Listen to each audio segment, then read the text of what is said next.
Bismillahirrahmanirrahim. Assalamualaikum warahmatullahi wabarakatuh. Bismillahirrahmanirrahim. Alhamdulillahi wa kafa. Wassalatu wassalamu ala rasulillahil mustafa wa ala alihi wa ashabihi min ahli tuqa wal wafa. Ashhadu an la ilaha illallah wahdahu la syarika lah wa ashhadu anna sayyidina wa nabiyana Muhammadan abduhu wa rasuluhu la nabiyya ba'dah. Allahumma salli ala Sayyidina Muhammad wa ala ali Sayyidina Muhammad. Yang sama-sama kita hormati para pengurus Dewan Kemakmuran Masjid Baitul Salam, Pak Imam, Bilal, jamaah yang hadir pada kajian subuh kali ini. Insyaallah yang hadir semuanya dimuliakan Allah Subhanahu wa taala. Bersyukur kita kepada Allah dengan ucapan alhamdulillah. Berselawat kita kepada Rasulullah dengan ucapan Allahumma salli ala Sayyidina Muhammad wa ala ali Sayyidina Muhammad. Bapak-bapak, ibu-ibu kalau ada, apa kabar semuanya? Alhamdulillah, baik. Tidak naik tensi, kolesterol, daging banyak masalah di rumah. Mudah-mudahan kita sehat semuanya. Amin ya rabbal alamin. Dalam sarah hadis Arba'in An-Nawawi itu disebutkan innamal a'malu binniyat. Sesungguhnya setiap perbuatan tergantung niat. Maka Imam Nawawi menulis dalam sarahnya, idza wujidal amaru wa qaranatuhu an-niyah, ketika amal itu dilakukan lalu dibarengi dengan niat, falahu thalathatu ahwalin, maka ibadah itu memiliki tiga karakter. Maksudnya di mana Pak Ustadz? Orang kalau melakukan ibadah yang ada niatnya, biasanya niatnya itu bermacam-macam. Maka Imam Nawawi menulis ada tiga tipikal orang melaksanakan ibadah. Kata Imam Nawawi, yang pertama ayyaf ala dzalika, orang melakukan ibadah itu khaufan minallah, semata-mata karena takut dari siksaan Allah, takut masuk neraka. Ada orang sholat karena takut sama neraka. Maka kata Imam Nawawi diibaratkan yang seperti ini, wa hadhihi ibadatul abid, yang seperti ini ibadahnya seperti budak. Bagaimana budak Pak Ustadz? Budak zaman jahiliyah di Mekah itu dia capek saja, dia kerja tapi tak ada gaji. Maka kalau ada orang, kata Imam Nawawi, sholat hanya takut sama neraka, maka seakan-akan dia seperti orang budak, seperti orang yang hanya capek saja yang didapatkan. Yang kedua, ayyaf ala dzalika li talabi thawbi wal jannah. Ada orang kedua melaksanakan ibadah, sholat, puasa sunnah, umroh, dia hanya pengen masuk surga saja, pengen dapat pahala saja. Wa hadhihi ibadatut tujar, dan ini tipikalnya orang melaksanakan seperti pedagang. Bagaimana pedagang itu Ustaz? Yang dipikirkan untung dan rugi. Tadi aku sudah sholat subuh, berarti aku dapat pahala sholat semalam suntuk. Tadi aku sholat isya berjamaah, berarti aku dapat pahala separuh malam. Tadi aku sedekah 1000, berarti nanti Allah lipatkan gandakan sebanyak 700.000. Yang dipikirkan untung dan rugi, macam-macam pedagang. Tiap hari dipikirkan, aku modal segini, dapatnya segini. Maka orang kalau ingin masuk surga dalam ibadahnya, dia macam seperti orang pedagang. Lalu yang ketiga, ini yang paling tinggi levelnya. Ayyaf ala dzalika hayaan minallah, melakukan ibadah, sholat, puasa sunnah, umroh, haji, sedekah, zikir, kajian subuh, dia karena malu sama Allah. Malunya apa? Takdiyatan lihaqqil ubudiyah, karena dia memenuhi haknya sebagai hamba. Dia sadar ketika dia sholat bukan karena takut sama neraka, bukan karena pengen pahala, tapi dia sadar bahwa saya ini adalah hamba. Tugas seorang hamba, wa ma khalaqtul jinna wal insa illa liya'budun. Tugas seorang hamba adalah beribadah. Atau yang kedua, malunya itu karena takdiyatan lisyukri, memenuhi rasa syukur kepada Allah, berterima kasih kepada Allah. Jadi ada orang sholat itu dia tak mikirkan surga, tak mikir pahala, dan dia tidak takut kepada neraka. Dia sholat saja karena dia ingin berterima kasih kepada Allah. Selama ini saya sudah dikasih jantung, selama ini sudah dikasih rizki. Dulu saya tak punya apa-apa, datang ke Batam dikasih istri, dikasih anak, dikasih rumah. Jadi saya sholat ini timbal balik, saya berterima kasih kepada Allah. Dan itu dibuktikan oleh Nabi Muhammad. Ketika Nabi Muhammad sholat tengah malam, hatta tawarramat qadamahu, sampai bengkak kaki Nabi Muhammad. Berdiri Nabi Muhammad karena lama bengkak. Kalau bapak pengen bengkak, sholat, berdiri aja lama. Maka Siti Aisyah nanya, ya Rasulullah, bukankah dosamu itu sudah diampuni? Bukankah engkau dijamin masuk surga? Lalu kenapa engkau capek-capek masih sholat ya Rasulullah sampai tengah malam seperti ini? Apa jawaban Rasulullah? Afala akunu abdan syakura. Wahai Aisyah, apakah aku tidak boleh menjadi seorang hamba yang bersyukur kepada Allah? Dan ini adalah ibadahnya. Wahadihi ibadatul akhyar. Ini adalah ibadahnya orang-orang pilihan. Pulang ke rumah, bapak tengok kira-kira bapak masuk ke kategori yang mana? Sholat karena takut neraka, sholat karena pengen masuk surga, atau sholat karena malu sama Allah, terlalu banyak dosa, atau sholat karena pengen berterima kasih kepada Allah. Itu simpan diri masing-masing. Tapi apakah salah Pak Ustadz? Enggak salah. Ini kan cuma level-level bagi orang-orang yang pengen memilah dan memilih serta introspeksi. Saya sebenarnya ibadah ini ngapain? Karena banyak orang sekarang beribadah hanya menggugurkan kewajiban. Yang penting saya tak dosa. Nah, sekarang orang itu sholat sampai bengkak bukan karena sholat lama bengkak. Kena asam urat dia, Pak. Terlalu banyak makan kacang, bengkak kayak gini. Mudah-mudahan kita semua termasuk orang-orang yang selalu malu kepada Allah, selalu bersyukur kepada Allah. Pertanyaannya, berarti tidak salah Pak Ustadz kita beramal soleh, kita beribadah, pengen masuk surga? Enggak salah. Karena memang surga itu sudah dijanjikan oleh Allah. Ali Imran 133. Wasari'u ila maghfiratin min rabbikum wa jannatin 'ardhas samawati wal ardh. Silahkan kau bersegera mencari ampunan Allah. Silahkan kau mencari surga Allah yang luasnya seperti langit dan bumi. Di hadis ini yang saya sampaikan. Hadis kali ini yang saya sampaikan ada 4 golongan orang masuk surga dengan selamat. Makanya Nabi menggunakan kalimat tadkhulul jannata bisalam. Kalian akan masuk surga dengan selamat jika kalian masuk kategori yang 4 ini.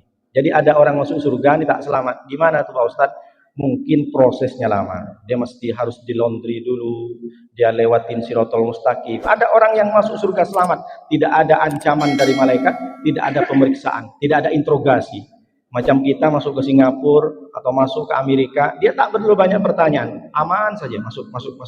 Tapi ada orang yang tiba-tiba ditanya semuanya, yang stempelnya salah, yang namanya kurang, yang kakaknya beda dengan akte, macam-macam. Dan begitu juga ternyata ada orang yang masuk surga dengan selamat. Hadis ini datang dari Abdullah bin Salam.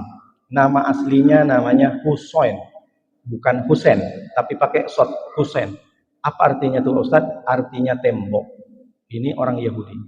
Bayangkan kalau sekarang ada nama tembok. Silahkan, selamat datang, mari kita sambut pengajian tausiah dari Kiai Haji Tembok. Luar biasa. Maka sama Nabi dirubah.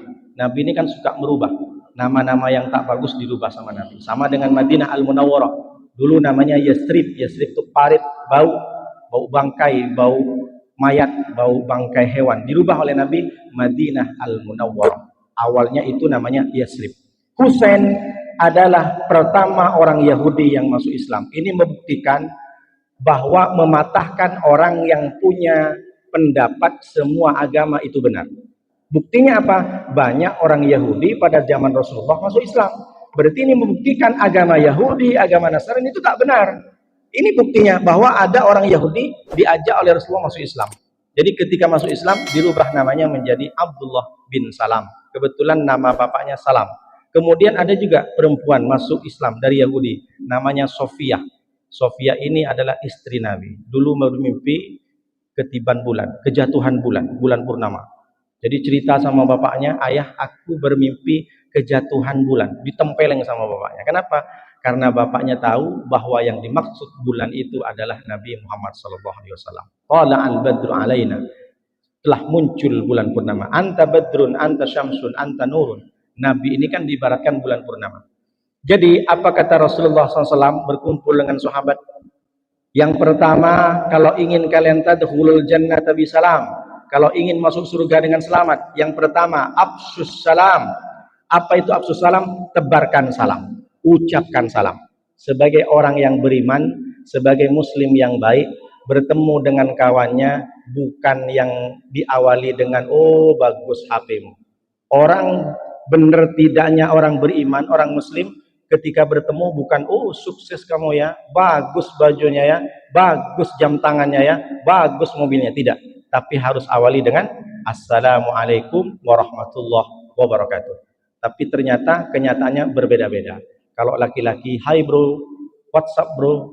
Kalau perempuan, hai besti, hai jeng, hai buncin, hai buntik, macam-macam. Hai bunda cantik, hai jeng, macam-macam. Harusnya assalamualaikum warahmatullah. Dengan kita membiasakan mengucapkan salam, maka kita punya kartu, punya karcis, punya tiket masuk surga dengan selamat.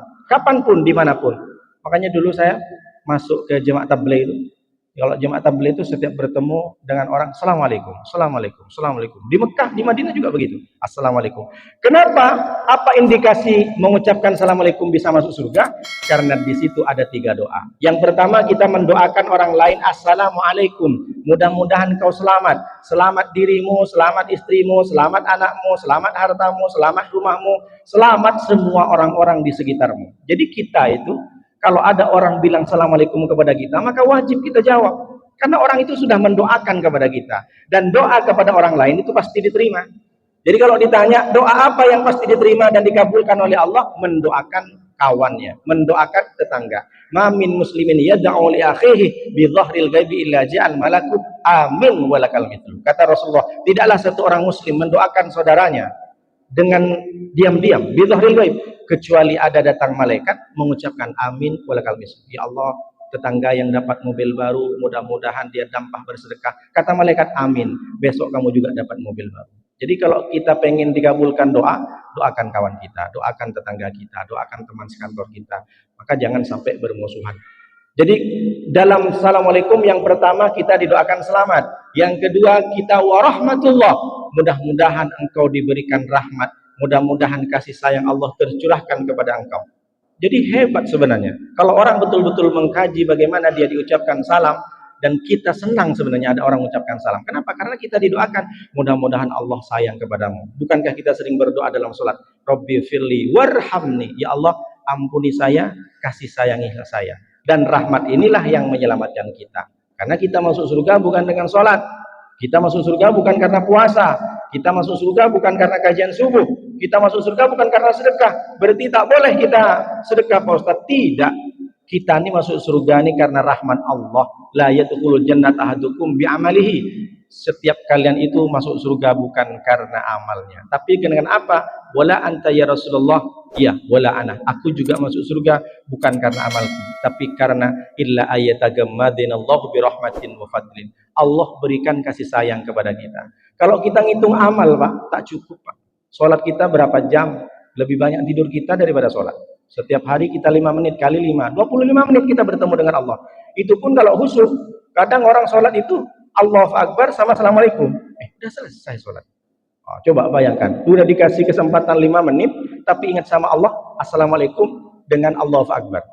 Padahal cuma dikasih 5 menit, atau itu paling lama itu, paling cepat 1 menit. Kalau tak ada orang, 1 detik, enggak 1 detik, 1 menit. Allah, Assalamualaikum, Assalamualaikum. Tidur 8 jam. Kenapa? Kata dokter, Pak Ustadz, biar sehat 8 jam. Coba kalau hitung, 24 jam lebih banyak nyantai apa lebih banyak ibadah? Maka kalau kita masuk surga dengan ibadah, tak cukup. Maka yang ketiga, dalam Assalamualaikum itu kita didoakan oleh orang, wa barakatuh. Mudah-mudahan kau berkah. Berkah itu kelebihan. Masjid Baitul Salam nih kalau ditengok bangunannya sekitar 100 tahun umurnya. Tapi karena dirawat, banyak yang peduli, akhirnya umurnya sampai 500 tahun. Itu namanya berkah. Berkah umur, berkah rezeki, murah rezeki, berkah kesehatan. Nah, kita ini ketika ada orang mengucapkan salam kepada kita, 3 sekaligus kita doakan. Makanya kita jawab, waalaikumsalam warahmatullahi wabarakatuh. Pertama, kalau ingin masuk surga dengan selamat, kata Rasulullah, sering-seringlah ucapkan salam kepada saudaramu. Yang kedua, wa'at'imut ta'am. Sering-seringlah memberikan makan kepada fakir miskin. Sering-seringlah bersedekah. Kenapa? Sering saya sampaikan. Sedekah ini salah satu keutamaannya adalah yang pertama. Kata Rasulullah SAW, ada sahabat datang ke Rasulullah. Ya Rasulullah, saya ini punya hati yang keras ya Rasulullah. Bawaannya ngamuk aja Rasulullah. Bawaannya marah, bawaannya emosi, bawaannya egois. Gimana? Apa kira-kira obatnya ya Rasulullah?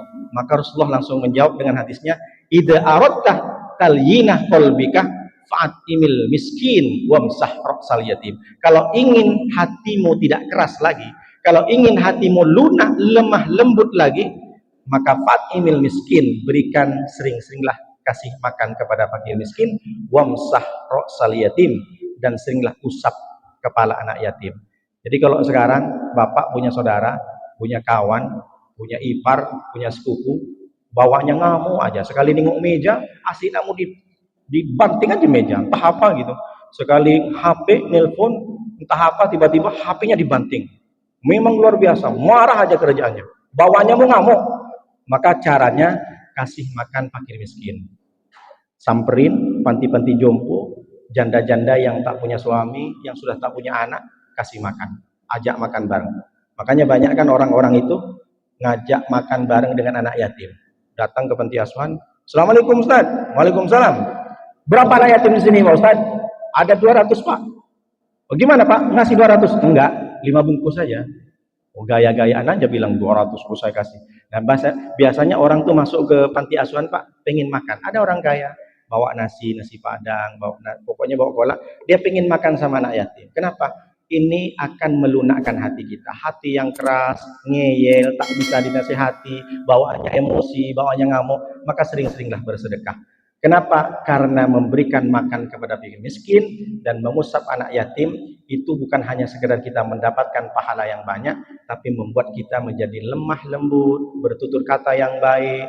Nah, ini salah satu yang pertama. Makanya di situ disebutkan fa'at wa'atimut ta'am, berikan makan, maka engkau akan masuk ke surga, tadkhulul jannata bisalam, masuk surga dengan selamat. Lalu yang kedua, keutamaan sedekah. Kata Rasulullah, as-sadaqatu tasuddu sab'ina baban minas su'. Sedekah itu bisa menutup 70 pintu keburukan. Salah satunya bisa menolak musibah, bala, penyakit, dan lain sebagainya. Jadi kalau pengen dijauhi dari penyakit, dijauhi dari keburukan, dijauhi dari bala, musibah, sering-seringlah bersedekah. Tentu sedekahnya sesuai kadar. Kalau sedekahnya 100, yang sembuh mungkin demam, pilek, batuk. Nah, kalau pengen sembuh penyakit kronis, kasihlah 10 juta ke Baitul Salam. Mungkin insya Allah jantung koroner sembuh, asam urat, asam lambung, prostat, gagal ginjal. Kalau pengen tambah banyak penyakit yang disembuhkan, maka sering-seringlah bersedekah. Jadi kalau kita sedekah cuma 5.000, ya mungkin penyakit kudis, urat, pano itu sembuh.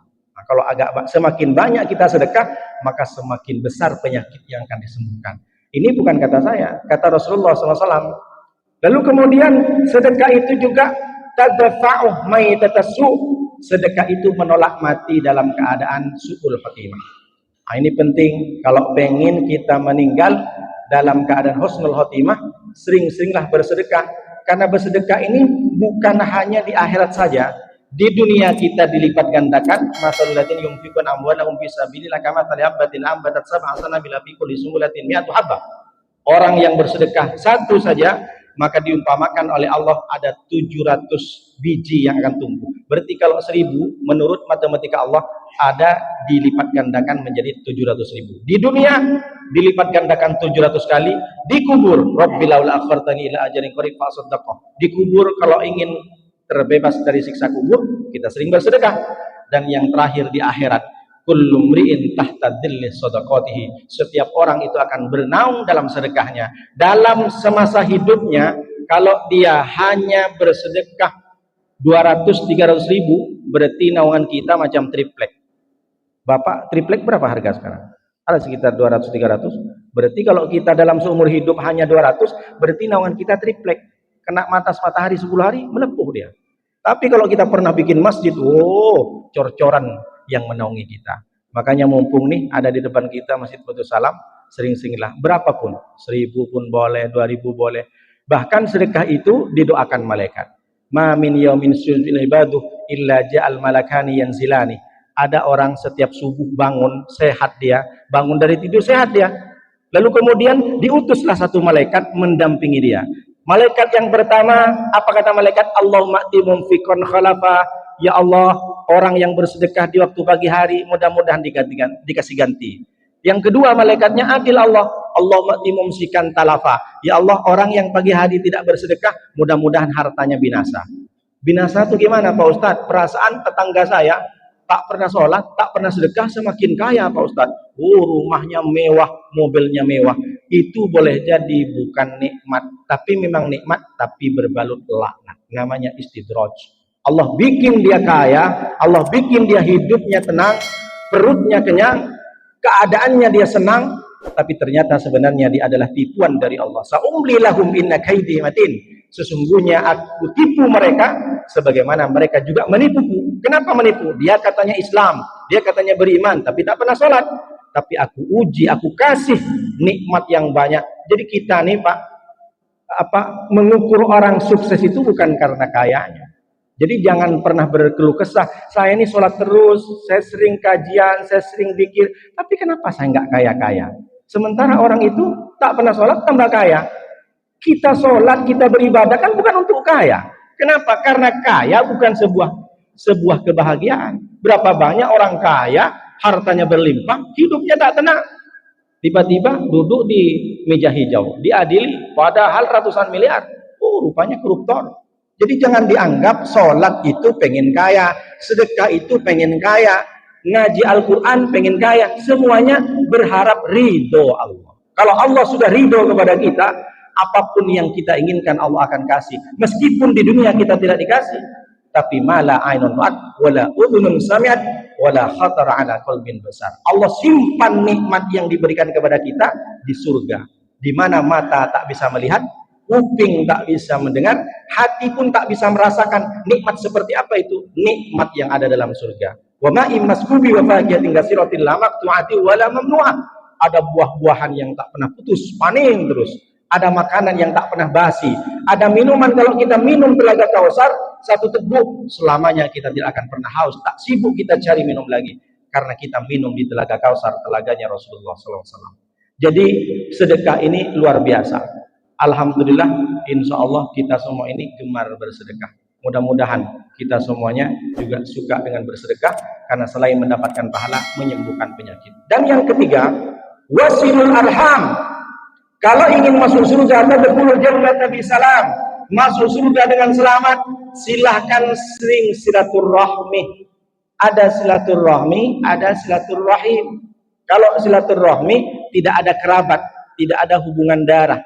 Kalau silaturahim ada hubungan darah, sepupu, besan, kemudian mantu, ipar, ponakan, atuk, bibi, paman, itu namanya silaturahim. Karena diambil dari kata rahim. Rahim ini adalah salah satu organ tubuh yang dimiliki oleh perempuan.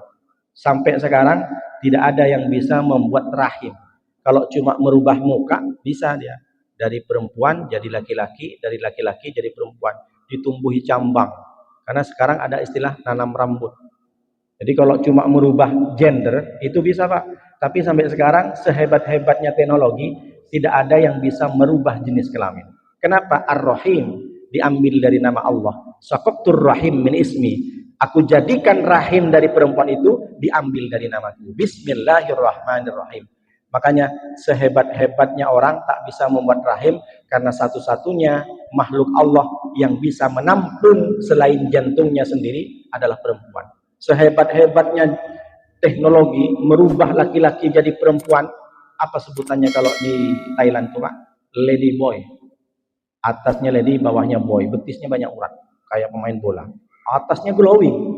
Jadi sampai sekarang tidak ada yang buat rahim. Hanya perempuan yang bisa menampung jantung. Kalau perempuan punya anak, itu bayinya kan bunyi juga jantungnya. Kecil dia. Kalau jantung sendiri, bek. Itu kalau satu. Kalau bayinya sampai 3, bek. Nah, ini salah satu kenapa dibilang silaturahim, karena kita ini ada hubungan darah. Jadi kalau bapak pergi ke rumah mertua, pergi ke rumah paman, pergi ke rumah ponakan, itu namanya silaturahim. Tapi kalau berjumpa dengan Pak RT tak ada hubungan darah, itu namanya silaturahmi. Silatun itu artinya lengket, nempel, lem. Kalau sekarang namanya apa? Glue. Jadi silatun itu artinya nempel. Silaturahmi, orang kalau sudah silaturahmi berarti dia bisa menempel, bukan hanya sekedar kita bertemu, dia dekat. Jadi bahasa etimologinya silatun, ar-rahmi ini kan kerabat, silatun ini adalah lem. Jadi kalau orang sudah silaturahmi, maka tidak akan ada permusuhan. Kenapa? Karena mereka sudah dekat.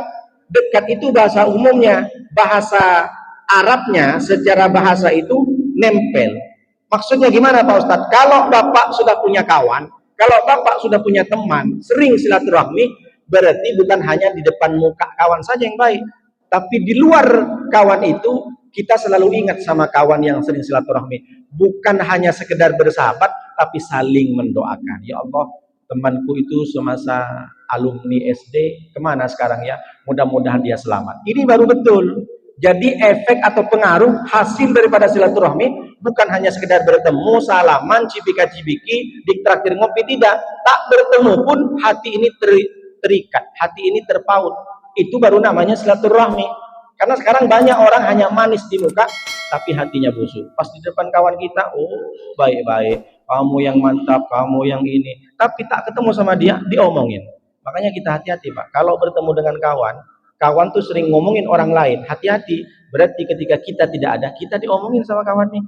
Jadi kalau kita ketemu dengan sahabat, punya teman, asik nak gosipin orang, asik nak diceritain orang, berarti kalau kita tak ada, kita yang diceritain. Itu rumus itu. Makanya kalau betul-betul sahabat dan teman, kita ini bukan hanya sekedar ketika bertemu saja kita akrab, tapi di luar itu kita berdoa. Maka kalau kita hubungan dekat dengan kawan disebut dengan silatun, kalau kita ingin membangun kedekatan dengan Allah, dirubah lafadznya dari silatun menjadi solatun. Kalau ingin dekat dengan kawan, maka silatun, berarti silaturahmi. Tapi kalau ingin dekat dengan Allah, solatun. Nah ini kan berubah sedikit aja. Jadi kalau ingin kita merasa dekat dengan Allah, maka kita sering-seringlah sholat. Bukan hanya sholat wajib, sholat sunat. Berarti kita ini selain tak ada orang, kita tetap terikat sama Allah. Orang kalau sudah dekat dengan Allah Pak, dia takut. Kenapa? Karena merasa diawasi oleh Allah. Maka kalau ada orang rajin sholat, bukan cuma sholat wajib, sholat sunat pun dilaksanakan, tapi masih bermaksiat, berarti ada yang salah dalam cara mendekati Allah. Kan sholat ini cara kita dekat dengan Allah. Kenapa begitu penting dekat Pak Ustadz? Karena kalau dekat kita aman Pak. Contoh Bapak naik motor sampai ke simpang Kepri Mall, ditilang sama polisi. Rupanya sampai ditilang polisi, diambil SIM-nya, nelpon. Kebetulan Bapak dekat sama kawan di Kapolda, di Polda. Ditelepon, Bang, aku ditangkap Bang nih Bang. Siapa yang tangkap? Coba foto namanya, difoto namanya. Oh itu bawahanku katanya. Kenalan Bapak, kombes dia. Yang nangkap masih itu misalkan. Karena Bapak dekat dengan kawan itu mudah atau tidak? Dekat dengan manusia saja, urusan kita dunia mudah Pak. Kalau Bapak ngurus akte, ngurus kakak, ternyata di pegawai distrik itu adalah ponakan Bapak, gampang atau tidak? Atau teman Bapak sering ngopi, tinggal telepon. Harusnya kita ngantri, pakai nomor antrian, ngisi formulir, tapi karena orang yang ada di kantor itu adalah teman besti kita, gampang. Bro, besok aku bikin akte. Gimana ceritanya? Udah, gak usah ambil nomor antrian. Kalau sampai sana, panggil aku. Nah ini berarti kalau kita dekat dengan manusia saja, urusan kita mudah, urusan di dunia kita itu lancar. Apabila kita dekat dengan Allah, apa yang Bapak minta, semua akan dilancarkan. Nah ini jadi bukan tidak penting, oh kita harus membangun kedekatan dengan Allah. Makanya kita teliti ketika sholat kita betul-betul tadabbur lil makna. Ketika sholat kita baca semua bacaan-bacaan yang mungkin selama ini tak tahu. At-tahiyyatul mubarakatus, apa sih artinya? Jangan biarkan kita sholat tapi bacaan sholat tak paham. Ini tak betul. Berapa banyak orang itu sujud bukan berarti tidak sah, sholatnya sah. Tapi apakah kita biarkan kita sholat subhan rabbil a'la wa bihamdi? Artinya apa? Tak tahulah, pokoknya yang penting baca. Kabira walhamdulillahi katsira wa subhanallahi bukratan wa asila. Apa artinya? Ya itulah doa iftitah. Iftitah itu apa? Bahasa Arab apa artinya? Tak tahulah. Jangan banyak nanya Yahudi masuk neraka kamu. Orang pula disalahin. Jadi saya menghimbau kepada bapak-bapak, bacaan sholat itu kan murah, 10.000, 15.000. Bukan berarti saya anggap bapak tak bisa. Kalau bapak yang di sini kan pintar semua. Mulai dari Allahu Akbar sampai Assalamualaikum, paham semua. Ini contoh kalau ingin kita membangun kedekatan dengan Allah, minimal bacaan sholat kita paham. Kalau kita paham dengan apa yang kita bicarakan kepada Allah, maka sholat ini baik kita. Kenapa? Karena khusyuk kita. Rabbi firli warhamni wajfurni. Oh ya, wajfurni apa? Oh, tutupi aib saya ya Allah. Maka kita khusyuk karena kita selalu memikirkan makna dalam bacaan-bacaan sholat. Jadi jangan dianggap remeh membangun kedekatan dengan Allah. Kita saja dekat dengan manusia, urusan kita lancar, urusan kita mudah. Kalau kita sudah dekat dengan Allah, jangankan Bapak minta kelancaran dalam rezeki, apa yang Bapak minta semua Allah kabulkan, termasuk surga yang luasnya seperti bumi dan langit. Ini makna daripada silatun dan sholatun. Tapi hati-hati, kata Rasulullah SAW, innar rahmatah la tanzilu ala qaumin fihim qati'ur rahmin. Ketika Rasulullah bersama dengan sahabat, lalu Rasulullah menyampaikan, sesungguhnya rahmat kasih sayang Allah tidak akan turun kepada satu kaum yang dimana kaum di depanku ini ada yang masih memutus silaturahmi. Na'udzubillah min dzalik. Ketika Rasulullah menyampaikan tausiahnya, lalu sahabat itu banyak yang pulang ke rumahnya. Kenapa? Dia cari temannya karena sudah memutus silaturahmi. Salaman, minta maaf, baru dia masuk ke majlis ilmu. Maknanya apa? Majlis ilmu yang kita gelar, mau halal bihalal, mau maulid nabi, mau Isra Mi'raj, mau tahun baru hijriah, mau apapun acaranya, tapi kalau ada dalam satu jemaah itu tidak tegur, tidak musuhan, tidak sapa, maka rahmat tidak akan turun. Bukan kata saya, kata Rasulullah. Makanya bahasanya innar rahmatah la tanzilu ala qaumin fihim qati'ur rahmin. Tak turun rahmat, sesungguhnya rahmat tidak akan turun pada satu kaum yang di dalam kaum ini tidak ada yang tegur sapa, ada yang memutus silaturahmi. Jadi sehebat-hebatnya majelis ilmu, duduk semuanya, tapi ada dalam jemaah ini yang tidak tegur sapa, maka tidak akan turun rahmat. Bahasanya innar rahmatah, bukan seperti innar rahmatah inna maqali rahmatan wali Allah. Innar rahmatah inna maqali, ada sekarang yang viral. Yang viral tuh Pak, inna maqali rahmatan wali Allah. Inna maqali Mama Gufron kalau nggak salah.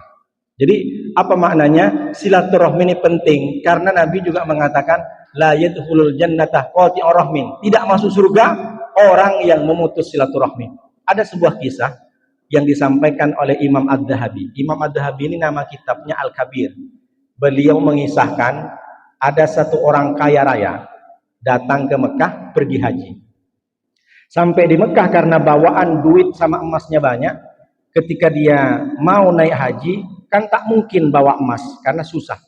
Maka dia cari teman lamanya di kota Mekah, dan teman lamanya ini memang orangnya baik dan amanah. Maka dibawalah emas dan duitnya itu dititip sama orang ini. Aku titip uang dan emas ini karena aku pengen berhaji, biar aku fokus. Baik, diterima. Setelah selesai haji, baru orang ini pergi lagi ke rumah yang dititipkan uang itu. Ternyata sudah meninggal. Kaget kan, mana lah duitnya sama emas-emasnya itu. Akhirnya ditanya sama ahli waris, ditanya sama anak, ditanya sama ponakan, ditanya sama istrinya, ada nggak si fulan ini nitip uang sama emas? Nggak ada katanya. Akhirnya bingung dia, namanya juga emas dan uang kan banyak. Pergilah dia ke ulama di kota Mekah. Ulama di kota Mekah nih, kalau di Indonesia dipanggil kiai, kalau di Mekah sama di Timur Tengah itu imam. Jadi imam itu kiai, Imam Syafi'i, Kiai Syafi'i, Imam Maliki, Kiai Maliki. Maka tanya, wahai imam, ya saya ini nitipkan uang sama orang di kota Mekah ini, tapi rupanya orang itu meninggal. Ternyata saya tanya kepada ahli waris, saudara-saudaranya, tak ada yang tahu. Entah di mana ditaruhnya, entah di mana dititipkannya. Maka kata si ulama ini, kamu pergi saja ke sumur Zam-Zam. Di sumur Zam-Zam itu kamu teriak saja. Dulu tidak seperti sekarang sumur Zam-Zam. Sekarang kan udah ditutup pakai keramik. Dulu kan masih berbentuk sumur, tidak ada apa. Zaman dahulu, zaman-zaman salafus soleh. Maka teriak dia di sumur Zam-Zam, wahai si fulan, di mana engkau naruh duit itu? Kata si ulama ini, kalau dia jawab ada suara di sumur Zam-Zam itu, berarti dia masuk surga. Makanya kalau orang ini orang ahli surga, pasti dia jawab di sumur Zam-Zam. Karena si orang kaya ini kan bercerita, kalau si fulan ini kan orangnya baik, ahli ibadah, puasa sunnah. Akhirnya sampai 3 kali dipanggil, tak ada jawaban dari sumur Zam-Zam. Pergi lagi ke ulama nih, wahai imam, saya sudah bilang, saya sudah teriak di sumur Zam-Zam, tak ada jawaban. Oh, kalau begitu kamu balik lagi ke Yaman. Di Yaman di situ ada nama sumur Barhut. Barhut ini adalah mulut atau pintu, nama pintu di neraka jahanam, namanya Barhut. Sampai di Yaman ada sumur Barhut, teriak dia, wahai si fulan, di mana kau taruh duit itu sama emasnya? Baru ada jawaban. Apa jawabannya? Aku tidak pernah nitipkan uangmu kepada sanak saudaraku, karena semuanya tak bisa dipercaya. Maka aku timbun, aku kuburkan uang dan emasmu itu di belakang rumahku. Kau ambil di situ. Jadi penasaran si orang yang haji nih kaya. Kenapa aku panggil di sumur Zam-Zam, kamu tidak menjawab? Tapi aku panggil di Berhut ini, di sumur Berhut, kamu malah menjawab.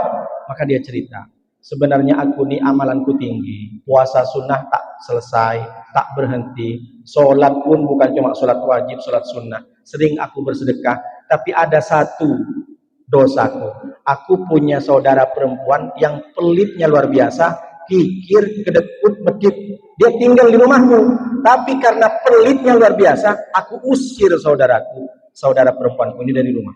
Itu mungkinlah dosaku. Ini contohnya. Jadi apa maknanya? Ini menggambarkan orang yang memutus silaturahmi, dia tidak selamat. Karena jelas, makanya Bapak Ibu, Bapak-bapak, hari ini siapapun di antara kita yang telah menyakiti kita, yang telah memfitnah kita, yang mendolimi kita, jangan sampai kita putus silaturahmi. Meskipun orang itu tak maafkan, yang penting kita datang, Pak, Bu, saya minta maaf. Perkara orang tak maafkan, urusan dia dengan Allah. Jangan sampai kita tidak bersapa. Karena zaman sekarang nih, orang masuk ke masjid, mohon maaf, bukan di sini. Orang masuk masjid bukan yang ditengok sapa, bukan yang ditengok tuh barisan sapnya. Dicari dulu musuhnya. Musuhku sebelah mana? Kalau sebelah kanan, aku tak mungkin duduk di kanan. Musuhku sebelah mana? Sebelah kiri. Sama dengan orang bermajlis taklim. Datang ke tempat undangan, dicari dulu musuhnya. Bukan cari tuan rumah, dicari musuh. Kalau musuhku di sana, aku tak ke sana. Kalau musuhku hadir, aku tak hadir. Ini bukan di sini, yang ada di TV, Pak Ustaz. Kalau di sini kan aman semua, tidak ada musuhan. Maka jangan sampai karena kita tidak akan turun rahmat orang yang memutus silaturahmi. Kenapa? Karena silaturahmi jalan satu-satunya kita masuk surga dengan selamat. Yang terakhir, yang keempat, orang masuk surga dengan selamat. Yang pertama, assalamualaikum. Yang kedua, wa'adimut ta'am, beri makanan. Yang ketiga, wasilul arham, sering silaturahmi. Dan yang keempat, orang masuk surga dengan selamat. Sallu bil-lail wan nasu niyam. Salatlah di tengah malam di mana orang-orang semuanya tidur. Kenapa? Karena orang beribadah di waktu orang lalai seperti hijrah dengan Nabi pahalanya. Kata Nabi, al-ibadatu fil haraj kahijratin ilayya.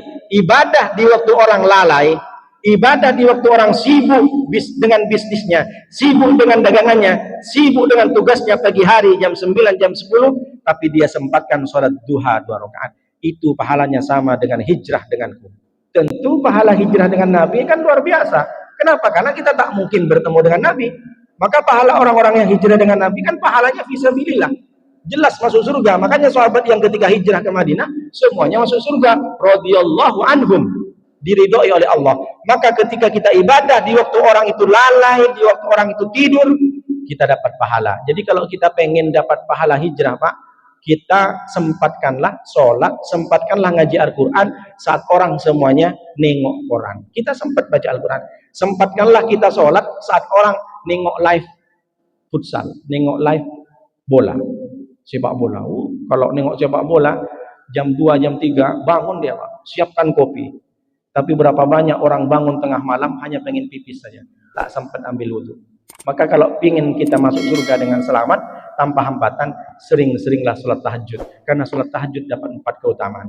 Wa minal laili fatahajjad bihi nafilatan laka asa ayyab'aka rabbuka maqaman mahmuda wa qul rabbi adkhilni mudkhala sidqin wa akhrijni mukhraja sidqin waj'alni min ladunka sultanan nasira. Salat tahajud Allah berikan tempat yang terpuji. Kalau masih di dunia, Allah muliakan kedudukan dia. Kedudukannya dia bagus, kerja di satu kantor, diberikan gaji, diberikan insentif yang lebih daripada yang lain. Kenapa? Karena dia sering tahajud. Yang kedua, orang tahajud, wa qul rabbi adkhilni mudkhala sidqin. Setiap pagi Allah berikan ketenangan, tidak ribut dengan istrinya. Setiap mau mengawali pekerjaan Allah berikan ketenangan. Berapa banyak orang pagi-pagi mau berangkat ribut dulu dengan anaknya, ribut dengan istrinya, bahkan ribut dengan tetangga. Kenapa? Gara-gara parkir, gara-gara parit. Oh, pagi-pagi udah perang, Pak. Maka kalau kita sering tahajud, di pagi hari kita sudah diberikan ketenangan, anteng, berangkat pun dengan baik, salaman sama anak, cium istri dan sebagainya. Wa qul rabbi adkhilni mudkhala sidqin wa akhrijni mukhraja sidqin. Setiap masalah Allah berikan solusi. Seterburuk-buruknya orang, seburuk-buruknya masalah orang, kalau sering tahajud, Allah berikan solusi tanpa batas. Maka banyak orang Pak punya masalah tapi dia tak pernah punya solusi. Akhirnya apa yang terjadi? Stres. Makanya banyak orang mati itu bukan karena tak ada duit, Pak. Orang mati itu bukan karena penyakitnya kronis, bukan stadium 4. Orang mati itu menurut dokter psikologi, 80% orang itu putus harapan sampai bunuh diri. Orang mati itu bukan karena penyakitnya, 80% itu karena stres. Stres mikirin. Bukan karena penyakit. Penyakit itu cuma berpengaruh 20%. Makanya kalau ditanya, ada orang makan kambing dengan makan tahu tempe. Justru yang naik tensinya yang makan tahu tempe, Pak. Yang makan kambing sehat. Kenapa? Karena setiap hari dia bosan. Tahu tempe. Paginya tempe goreng, malamnya tahu rebus, besoknya tempe bacem. Bosan dia, Pak. Marah dia, dilempar piringnya. Setiap hari tahu tempe, naik tensi. Jadi orang naik tensi bukan karena makan kambing, karena makan tempe. Kenapa? Emosi dia sama istrinya. Setiap hari tempe goreng, tempe rebus. Jadi bukan karena makan kambing. Makan kambing itu sehat, Pak. Makanya Bapak jangan takut-takut. Nabi itu suka makan kambing. Nabi itu suka makan kambing kaki depannya yang kanan. Jadi kalau Nabi itu pergi ke rumah Yahudi, ya Rasulullah suka apa? Suka kambing. Nah, yang mana? Paha depan. Makanya Rasulullah itu meninggal gara-gara itu. Jadi dikasihlah kambing sama Yahudi, dikasih racun, Pak. Tapi dari makan kambing itu 3 bulan. Makanya Rasulullah ada yang mengatakan riwayat, ketika mau meninggal, ketika sakit, dia bilang sama Siti Aisyah, Aisyah, racun di kambing itu masih terasa di tenggorokan. Jadi apa efek daripada racun ini? Apa maksudnya? Bahwa Rasulullah ini meskipun orang yang sempurna, tapi kalau untuk urusan kehendak Allah bisa diracun. Makanya kita jangan sok-sok kebal, mentang-mentang berguru sama Panji Gumilang, berguru sama Ahmad Usiddik, berguru sama Muhammad Gufron, sok-sok kita. Nah, ini kebal-kebal. Enggak. Semua orang tidak kebal. Semua itu kehendak Allah Subhanahu wa taala. Jadi Rasulullah ini pernah dan sering makan kambing. Jadi kita jangan takut makan kambing. Kalau kita makan yang banyak itu, seafood, udang, kambing, itu kan tak nampak. Mana ada nampak kolesterol? Yang nampak kolesterol sama tensi itu kan kalau kita cek ke dokter. Baru sama dokter dicek tensinya naik, kolesterolnya naik. Tapi kalau pas makan mana nampak? Makan aja, Pak. Tapi kalau stroke jangan salahin saya pula. Kata Ustadz, tidak apa-apa makan sampai sekilo stroke lah. Jadi maksudnya apa? Kita ini diajarkan oleh Rasulullah SAW, jangan terlalu takut dengan apa yang kita makan, apa yang kita hadapin. Kita hanya takut kepada Allah. Jadi orang meninggal, orang putus harapan bukan karena penyakit tapi stres.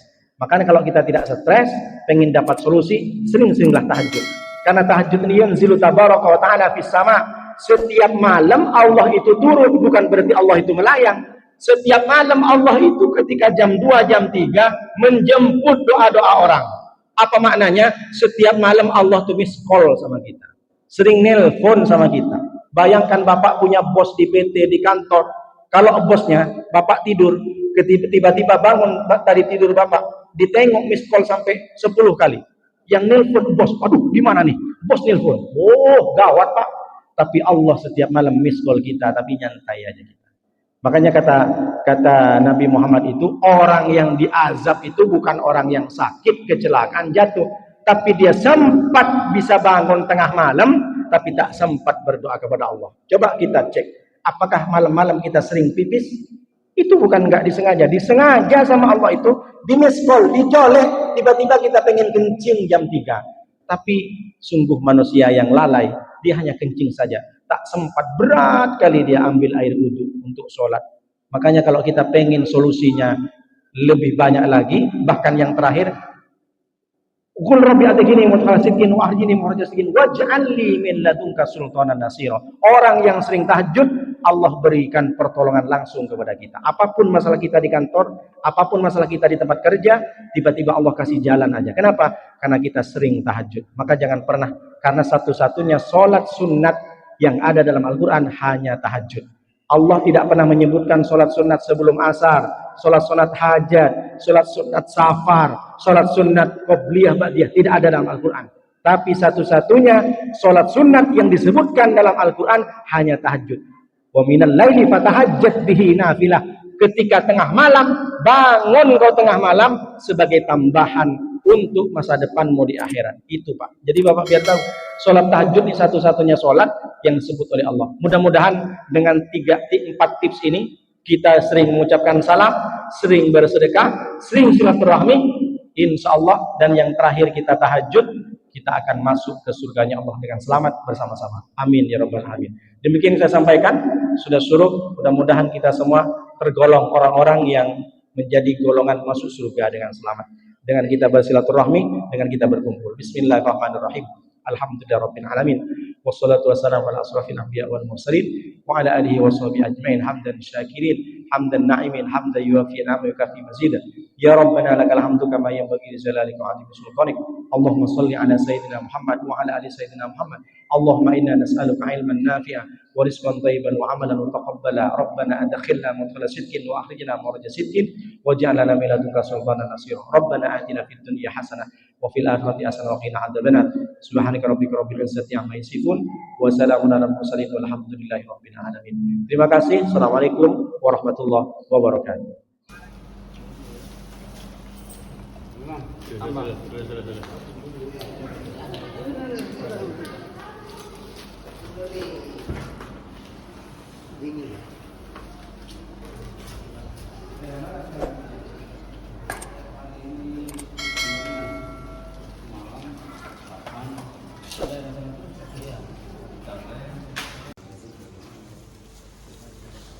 Iya, ada temannya, Pak?